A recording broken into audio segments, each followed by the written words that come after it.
Hello friends, let us start the chapter the nationalist movement in Indochina. Let us complete this chapter. This is our last part of the chapter, and the first topic is the main role played by a very famous road, that is the Ho Chi Minh Trail. As you can see this road here, the maximum part of these roads comes in Laos and the Cambodian part, from where uh, the road goes to Vietnamese areas. As I said that this area is a communist area, while the rest part is the South Vietnam part of democratic country of Vietnam, a capitalist nation.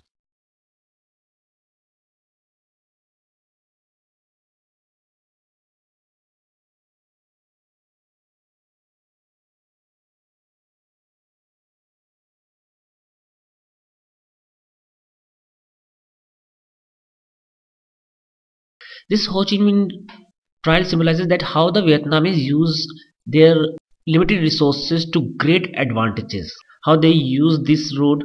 The trail is an immense path. It is just a kacha road or a unmetalled road, basically made by foots. It's a footpath, network of a footpath and road also. And this road is used to transport both men and material. It was regularly improved by the Vietnamese, and as the data given in our book is that from 1950 to 67, about 20,000 North Vietnamese troops came each month on this trial. So this much of use of uh, this road we see. The trial had support the bases and hospitals along the way, which comes here. In some parts this supplies by truck also, where it is possible, but mostly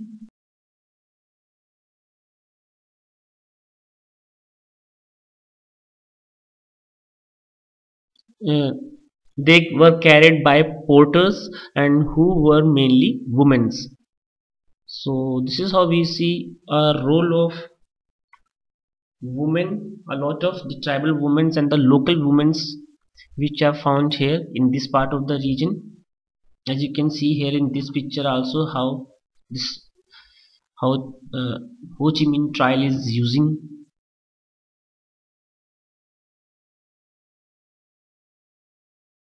What we see is that during the war period, the United States of America regularly bombed this trail, trying to disrupt the supply system. As you can see here, the supply system, they try to disturb this supply system, but the efforts to destroy these important lines by intensive bombing failed because they were rebuilt very quickly. As you can see here, that the Ho Chi Minh Road is built by the local peoples immediately, and this is how we see that the road, this Ho Chi Minh Road, play a very important role in the Vietnamese war.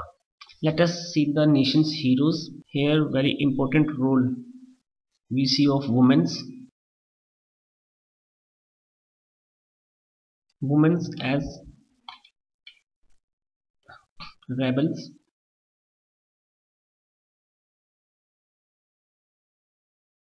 Women in Vietnam traditionally enjoyed much greater equality than the women of China, particularly among the lower classes, especially we see the Vietnamese areas, but they had only limited freedoms in the society of Vietnam. As the nationalist movements going on in the Vietnam, we see the status of women came to be questioned, and new image we see the new image of womanhood emerge during this war period.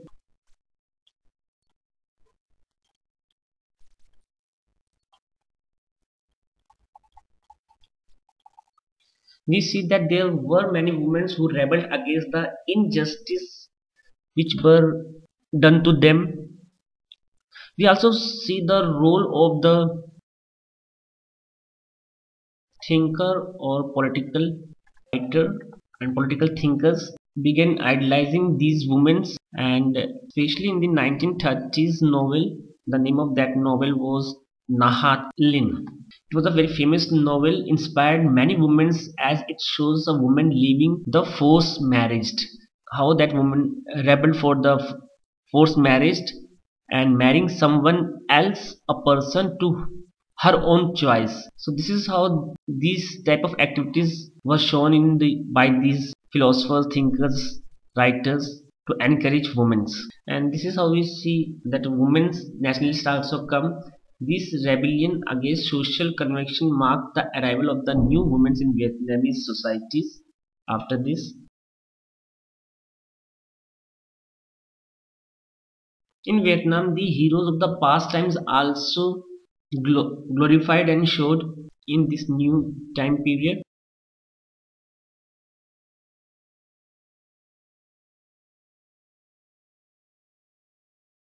To highlight the contribution of women in Vietnam's history, the nationalists, especially a very good role play by Phan Bui Chau, who wrote a play based on the Trunk sisters who had fought against the Chinese dominations during the, I think it was in 39 to, yes, it is sure that 39 to 43 CE century it was happened. And in this play it is totally depicted these sisters as a patriots fighting to save the Vietnamese nation from the Chinese empire. And this is how Mr. Phan Boi Chau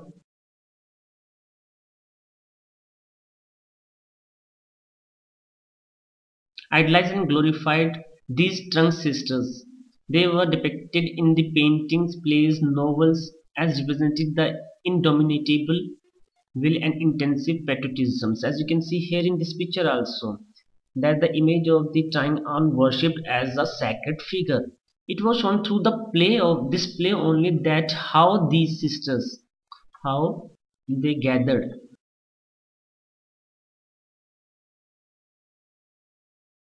more than or over 3,000 of force which resisted the Chinese for 2 years, and ultimately they defeated and they both the sisters, the strong sisters, committed suicide instead of surrendering themselves in front of the enemies. So these types of stories of the past or the past heroes were glorified, highlighted, so that they can encourage women's.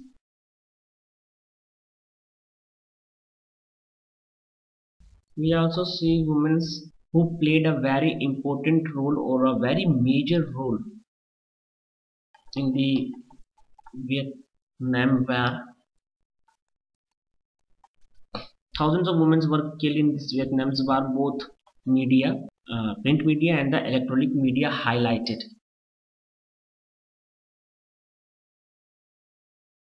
the achievements of women which they play in the war, Vietnamese war.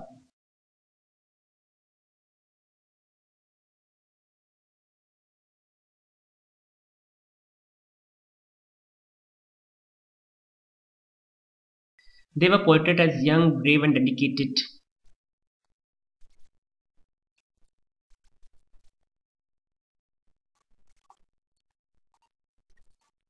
Weapons, rifles, and other things in these stories.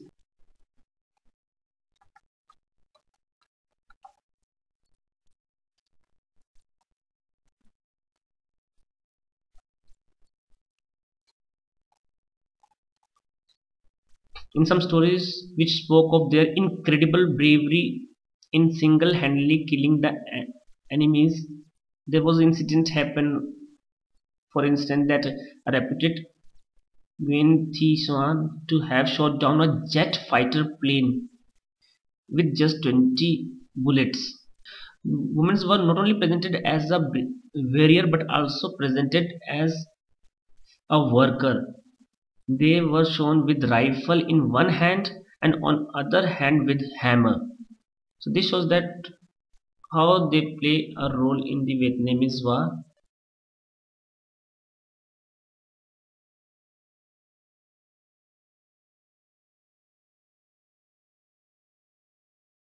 We also see the role of women during the peacetime. As you can see here, their work. After the war, they were represented as a worker. How she was was working in the field of agriculture, cooperatives, factories,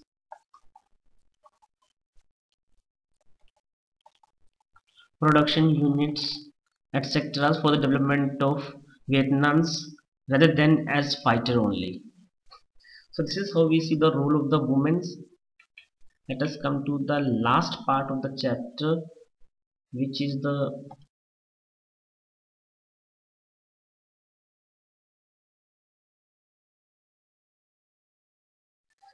end of the war.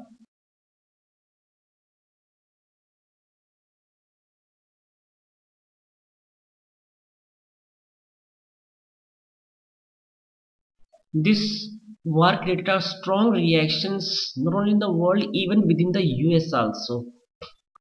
And this is how pressure comes from US itself also. The reason behind it is that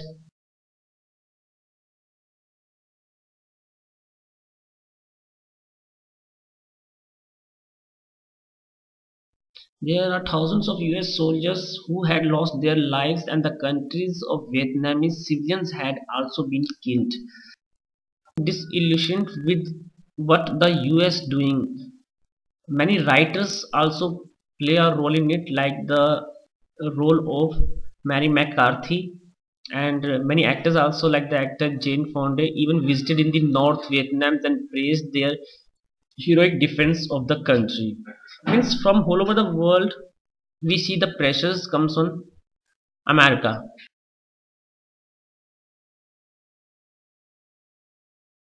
We see a widespread questioning of the government policies, strengthened moves to negotiate to the end of the war. Obviously, because of this,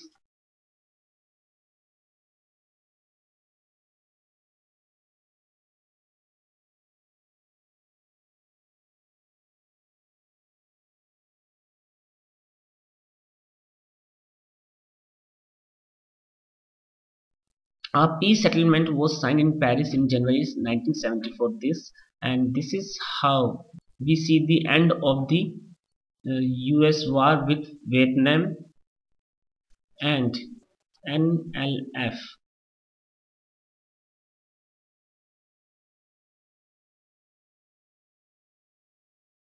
The NLF occupied the presidential palace in Saigon on 30th April 75, and they unified Vietnam. And this is how a unified Vietnam comes, a country with a communist government. So this is how we see that how the war ended in Vietnam, and we also completed this chapter, that is the Indochina chapter. Any kind of problem which you face, you can send your doubt, or you can visit my blog, which is bipindogra.blogspot.in, or you can visit to our site, that is at networking also. That's all in this chapter. Thank you.